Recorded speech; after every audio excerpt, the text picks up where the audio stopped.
చూడండి, బియ్యము పురుగు పడితే చూడండి ఎంత ఎంత పురుగును.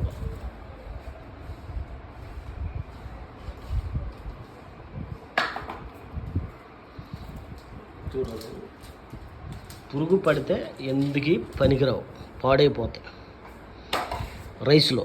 మరి అలాగనే మనుషులో కూడా పురుగు పడితే పాడైపోతారు.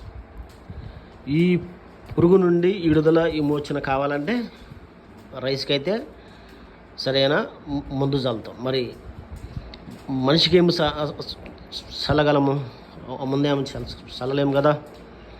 మనిషికైతే ప్రార్థన ద్వారా ఈ పురుగు నశించిపోతుంది.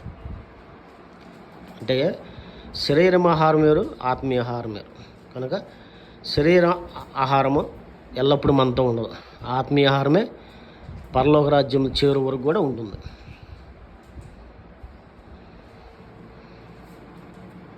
ఆత్మీయ ఆహారాన్ని ఎక్కువగా తినండి. శరీర ఆహారం కంటే ఆత్మీయ ఆహారమే ఎక్కువ తినాలి.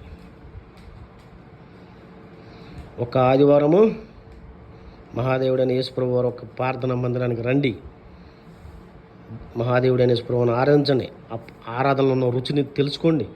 ప్రార్థనలో ఉన్న శక్తిని మీరు పొందుకోగలరని ఆశపడుతూ ప్రాధాయపడుచు కొద్ది శుద్ధి ప్రార్థన క్రీస్తు నామములో అడిగి వేడుకొనుచున్నాము తండ్రి. ఆమేన్.